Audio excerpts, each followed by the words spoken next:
All right, so everybody, I know it's been a long time since I've been on my channel, and I have with me somebody that's actually going to tell their story today. If you want to go ahead and introduce yourself. Hi, my name's Carey Ann. Yeah, our stories are extremely similar, and we're in entirely different states. I'm in Ohio, in Cleveland, Yep. so same problems here that she has over there. We're trying to make a difference here with these videos that we're creating. So Yeah, and today Carrie's going to be so gracious enough to actually have a voice and speak up, and I hope others will be encouraged to do the same. And she's going to tell us a little bit about her story. So, Carrie, if you wouldn't mind just kind of breaking it down, I know it's hard to tell and it's such a short amount of time. But I guess for starters, your case is in Ohio, and how long have you been involved in the family court process?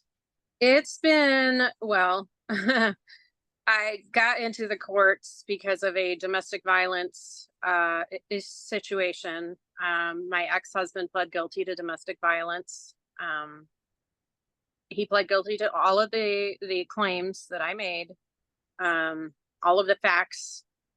They were facts. Mhm. We had the police come out to the house. They wrote up a report. I had called the cops multiple times previously before that, and they had come out.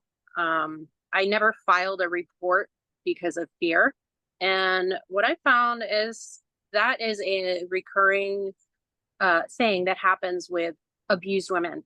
They either don't call the cops, or they do call the cops, but they don't make a report, or they're just fearful. They're so fearful of what would happen to them if they actually did speak up. So they are ashamed. There's a lot of shame involved. There's a lot of guilt involved. I'm ashamed I stayed in this relationship for so long because of the way I was treated. I was physically abused. I was mentally abused. I was, the psychological abuse of love bombing and withdrawal and withholding affection, and even being told that, I thought I could get you to do what I wanted by withholding what you needed. So the psychological damage of the person that I married is extreme. And, it stems from a lot of childhood trauma from his mother. So, part of my goal is in helping educate children to turn into better mothers, Mhm. um, to their sons, especially because the mothers have the biggest impact on how their sons treat other women. The way a son watches his mother being treated by his father, the son can go one of two ways. They can say, I want to be nothing like my father, and I want to treat women with respect because they're so disgusted, or they fall into the same pattern and they become just like their father and continue on the perpetual abuse of women through, my dad beat my mom, my dad strangled my mom. It's okay. It's okay to put your hands on women. So it really starts with the children. This is not a targeting parents is not really going to help the situation for the future. You need to target the children before they become parents. And now you're educating children on, what do I need to do for my children? How do I need to display what behaviors? What do I need to do to show up properly for my kids so that I can model the type of wife or husband I want my child to end up with, and also the type of wife and husband I want them to end up with, Yeah. end up being. So it's a two-part situation where, you know, in my childhood, I wanted to be nothing like my parents. I remember as a child vividly, regularly saying, I will never marry someone like my dad, and I'll never end up like my mom. Well, guess what happened? I ended up like my mom, a doormat, and being mistreated and taking it because I thought that was the best way to protect my kids, because I was at least there for them. And God forbid he'd take them and I couldn't protect them. Well, that's exactly what happened anyway. So Yeah. it doesn't matter. Get out sooner, Yeah. because then you have a better chance of saving your kids. And they've done studies where it's healthier for children to be in a single parent relationship where the parent's healthy, happy, secure and safe, where that parent can then provide that, love, leadership, protection, and guidance to the child, rather than in an abusive marriage where the mother is not able to be present for herself because she's so traumatized every day, Oh, definitely. being mistreated every day and stressed out every day. The children take that on. The children then become, behaviorally challenged. They go and treat other children bad. They become bullies and they end up abusive themselves. So, it starts with the way men treat their wives and why the way wives treat their husbands. Mhm. But it starts at the top because you should not even have children. But who's giving people education on don't have children with someone if you have a conflict filled relationship? Yeah. If this man has ever laid his hands on you, don't get pregnant. Yeah. Don't marry him. It doesn't get And better. unfortunately, some people, they see the signs, but they grew up in an abusive household and they don't recognize the signs of this man's very aggressive and yells at me all the time. And, that's their normal. So they don't know any better. Yeah. But if we can provide the education of that, we can avoid the whole situation for these children. You're literally popping out kids to put them into an abusive environment. Yeah. You're bringing children in the world to suffer. Mhm. So that's my goal, partly, is I want to prevent that. I want to prevent it from the start of educate these children. They're going to be parents someday, maybe. Educate them from the get go of this is what you need to do to show up. Here's how your parents maybe aren't showing up for you right now. Here's what you can do about it. And then we're pumping out better children, better quality human beings. That's how we change the world.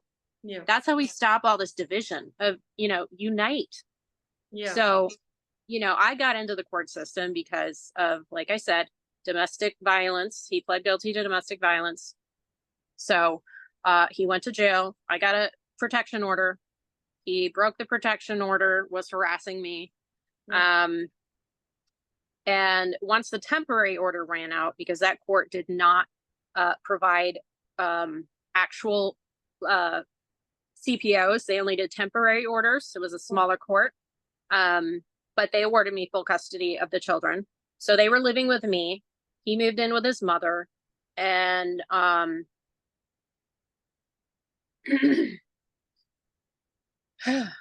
yeah, clearly that's a traumatic thing enough to get me to stop my yeah. flow. Yeah. Um, And how long was your temporary orders for? it was 2 months. 2 months. That's not even So okay.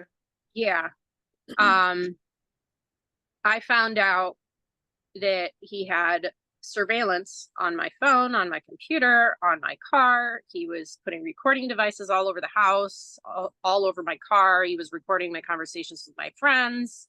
Jeez. I couldn't leave the house. The isolation was extreme. So, um, for me to even get out of this situation was miraculous because the love bombing and then the strangulation and then the love bombing again. Every time he'd strangle me in front of my sons, or even when my sons weren't there. Um, Next thing you know, he'd give me an hour-long foot rub. And I'm like, oh, maybe it's not that bad. It's psychological Yeah. damage. The love bombing and withholding and love bombing and withholding. It's like I actually saw multiple therapists in an attempt. I said, please help me get away from this guy. I can't do it on my own. I don't know how to do it. I don't know how to do it. And the biggest impact that somebody made on me was when a therapist of mine said, do you love your kids? And I said, yeah. He said, you're lying to me. You don't love your children. I said, what are you talking about?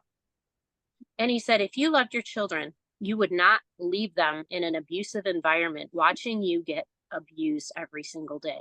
You would Wow. not sit there allowing someone to mistreat you because you're teaching them the same patterns.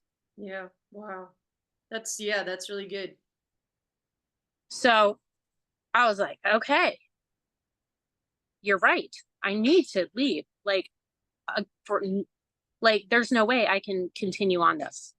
And I'm like, maybe I can fix him. Maybe I can help him. And, maybe he'll get therapy. They won't ever change. If Yeah. you're psychologically damaged, unless you reach out yourself, I mean, it's hard enough to change yourself, let alone someone else.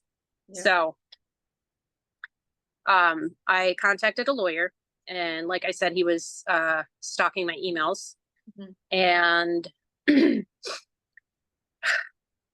He found out I contacted a lawyer and filed divorce first. Mhm. So, silver bullet divorce, Mm. that's what he did to me. He got his lawyer.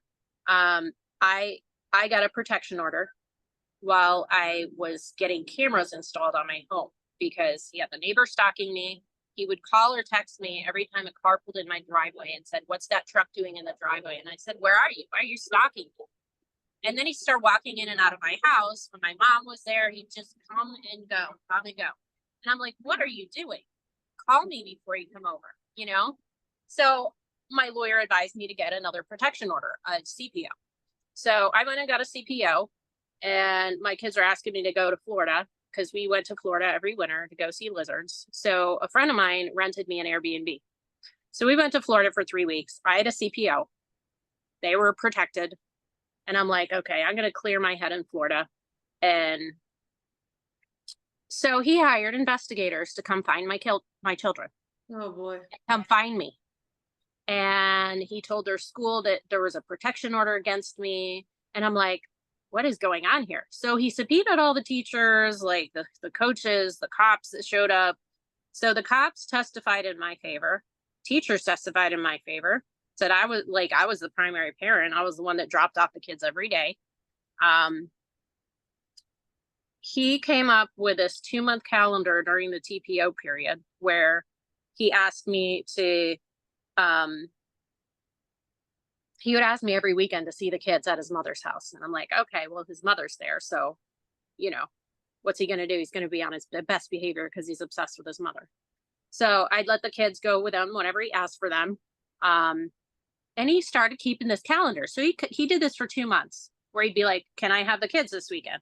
And I texted his mother and I'm like, it's sad it took him moving out to have any involvement in his children's lives because he Mhm. was a completely non-involved parent whatsoever. Guy was a drug addict since high school, alcoholic, uh, diagnosed with 5 mental health disorders, all kinds of issues. He just got worse and worse. The longer I was married to him, he got worse and worse. The more I developed autonomy, he would get more controlling and abusive. So, you know, think this is the man that got custody of my children, right? Yeah. So I go to court. He shows the judge this 2-month calendar of him picking up the kids on weekends, and he texts me, "Can I pick up Zachary from school?" And I'm like, "Okay." All of a sudden, you want involvement in your kids' lives. You're now super dad when you were not involved at all whatsoever. I basically felt like a single parent, and none of my parent mom friends ever even, um, met him, save a few. And I ran a mom group where I had them on play dates, like you know, 2 to 3 play dates a day, when they were younger, because I have all these homeschool groups and I homeschooled. So they were always doing some sort of activity. I was the most involved mother that I know. Yeah. Yeah. um, so the judge at the other court, she decided to give custody to dad. She said, clearly, dad is the primary parent and I was abusive. I showed her a picture of him beating Zachary's bottom, bruises on his butt. She said, clearly the child had been beaten, but it's more of an overzealous spanking. Wow. And I'm like, bruising on a kid's bottom, that's an overzealous spanking. Oh, I'm sorry. In what world do you live in that bruising a child is not beating him? Yeah. Right. So she gives custody to him, full custody, takes away my custody completely. I don't see my kids or talk to them for 2 months. Nothing. No contact. She just rips my kid from me because I'm a flight risk. Mhm. I had a protection order on my sons and I because we were being stalked, harassed, abused. I had a legitimate reason to attempt to keep my children safe while I cleared my head and got legal advice. And my lawyer told me exactly what to do. And I did exactly what she said. Abuse victims can't make their own decisions. Yeah. You're used to being told what to do. So I did exactly what I was told and exactly the way I was told to do it. And then I was punished for it. So are they saying that you were a flight risk because you were in Florida? Because, yeah, because I went to Florida for 3 weeks, like we always did, go to Florida, um, while I had cameras installed in my home. And did you come Security back? cameras.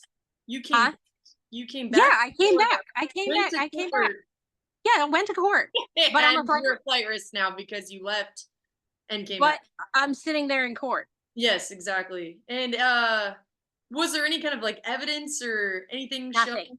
Yeah, Not a single thing. Nothing against me. Um, and conversely, I had everything against him. yeah. I had witnesses that sat at the bar with him doing coke. I had letters. I have about 30 something letters. I have his own writings. I have his own letters to me, apology letters for the abuse. I have recordings of the abuse, pictures of the abuse. I have witnesses of the abuse. I And mean, at the time, you had protection orders for restraining order with the kids included. yes. So the children were on the protection order. I had full custody. Yeah. Um, the judge took my children off of the protection order, gave them to the man they were being protected against, and gave me a new protection order with just me on it.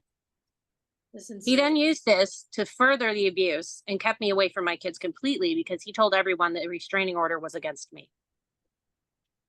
Wow. So then another 6 months passes before I get an overnight with my sons. My sons were never away from me. Mhm. So imagine the trauma of 2 months of no contact whatsoever. And then you get a guardian assigned to your case.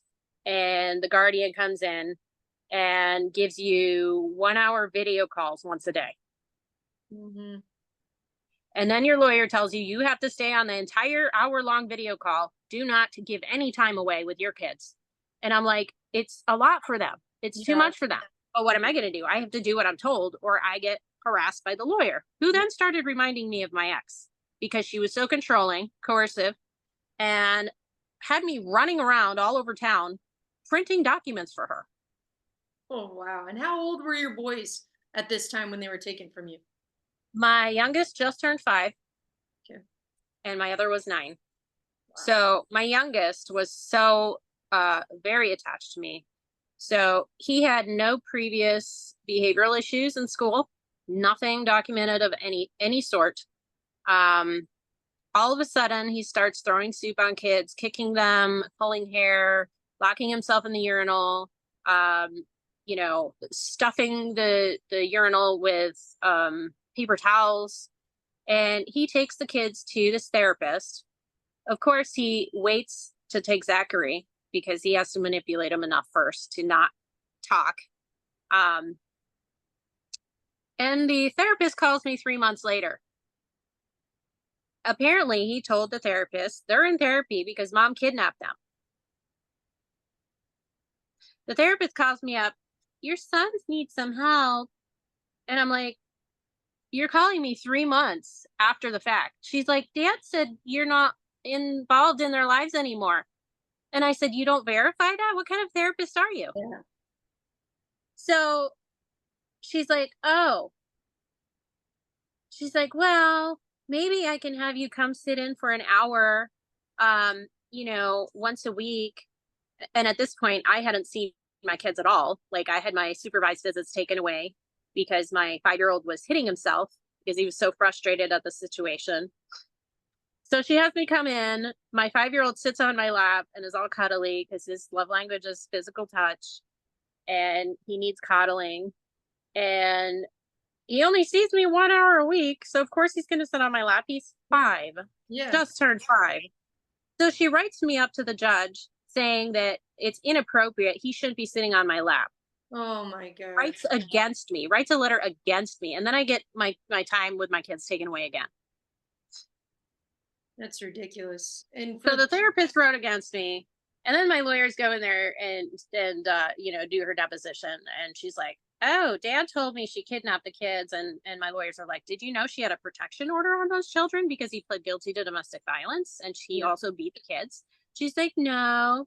But she's still sitting there writing against me, the guardian, and doing all this stuff against. And I'm like, are you kidding me? Like, do you see what he's done? And then I emailed her all of the evidence and all of the emails. And she's like, stop emailing me. You'll have to subpoena your children's records if you want any of it. And I'm like, I'm the mother. I have rights to know what's going on with my children so I can help them. She's Yeah. like, no.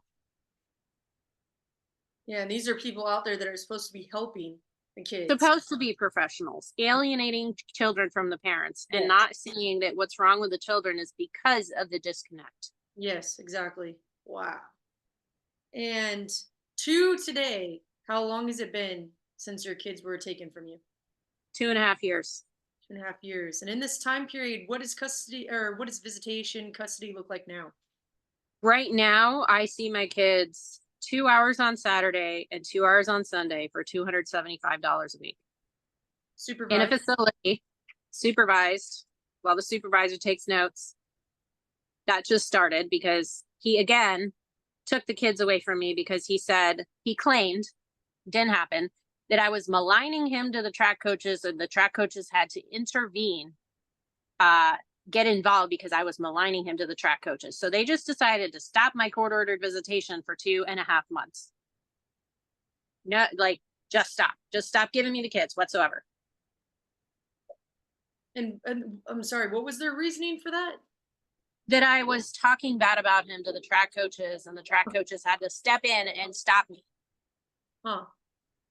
And I messaged, there's 6 track coaches. I said, have you ever heard me maligning dad? No,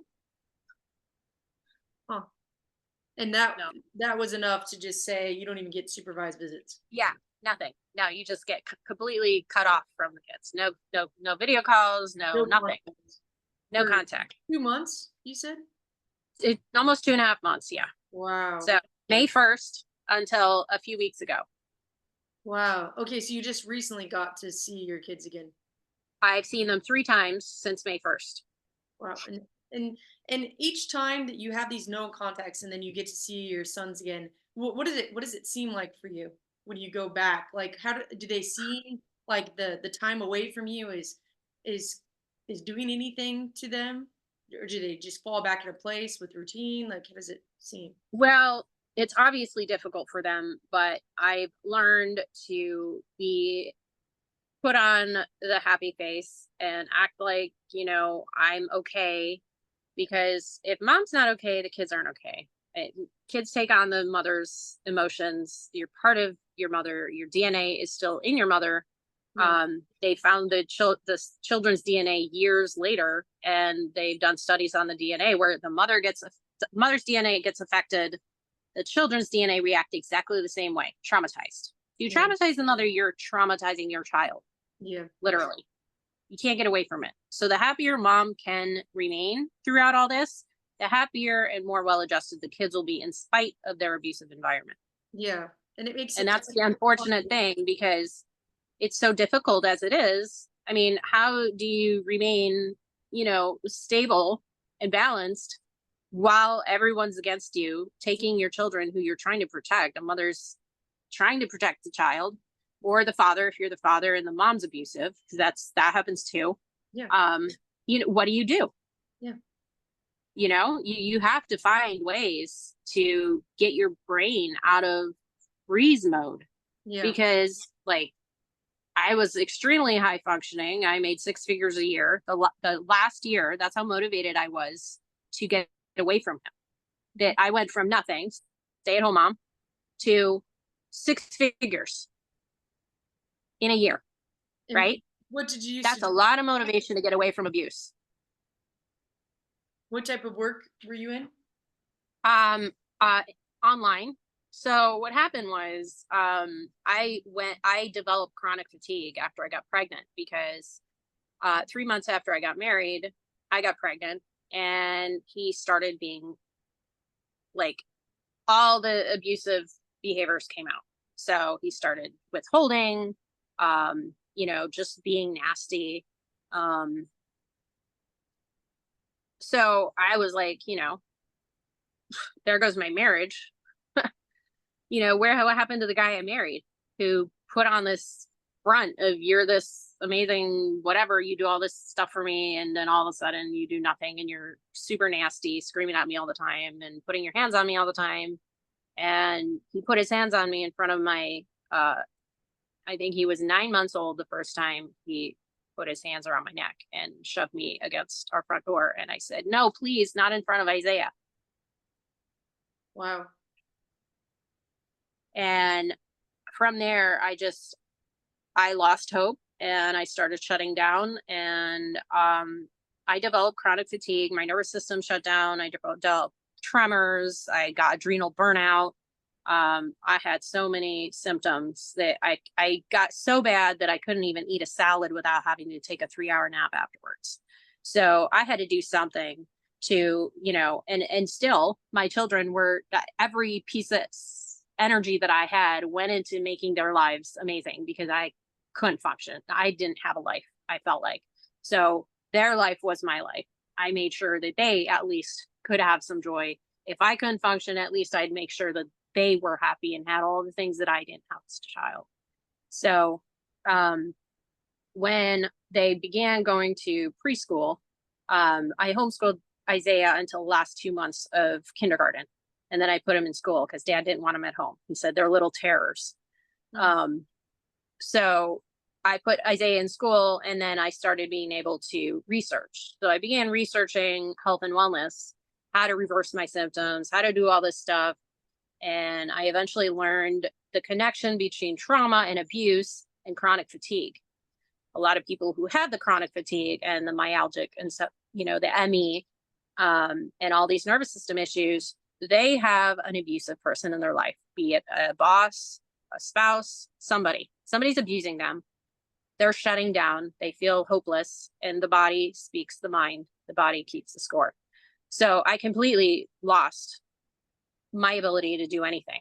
Like I'd go weeks at a time after he'd strangle me or be abusive, and I'd be on my couch every second, and I'd be like, I can't wait till I hit the pillow at night because I'm so exhausted. But you have to force yourself to still Yeah. function because you have to mother. Yeah.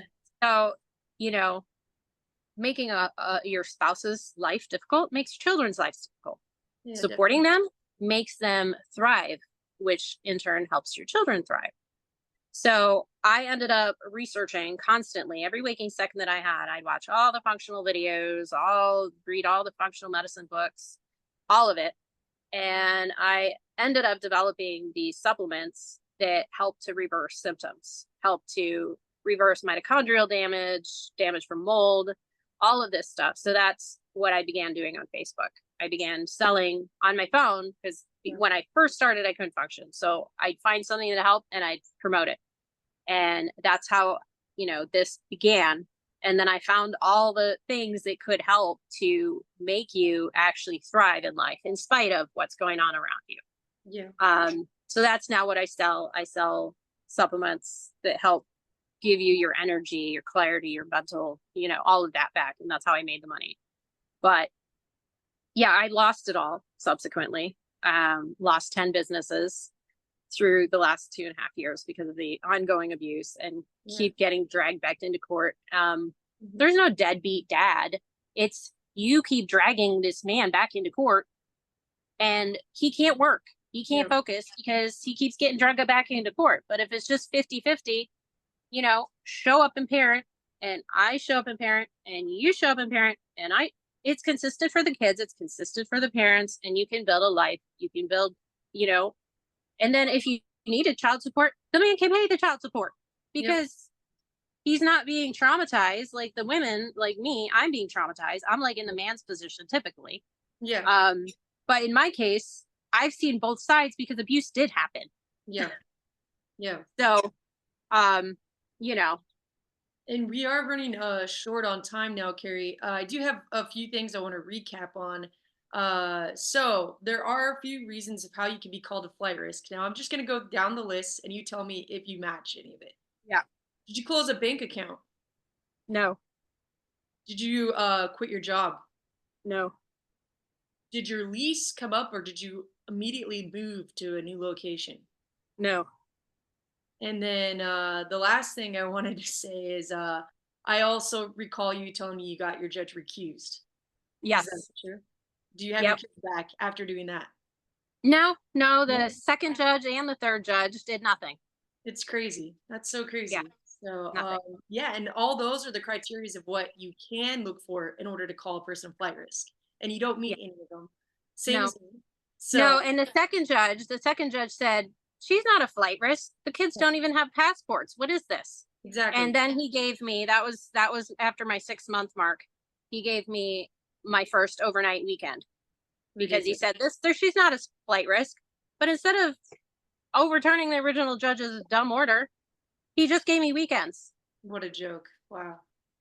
Yeah. And now you're just being alienated from your kids when you've done nothing wrong. Yep, exactly. It's So great. it's, back to square one and supervised visitation again Yeah. 2.5 years later. And, you keep on keeping on, and the kids will eventually figure it out because Yeah. they do. Well, thank you, Carrie, for coming on, and everybody for watching. This is Mothers with a Voice, and hope to be having some more people coming in and tell their stories as well. Take care.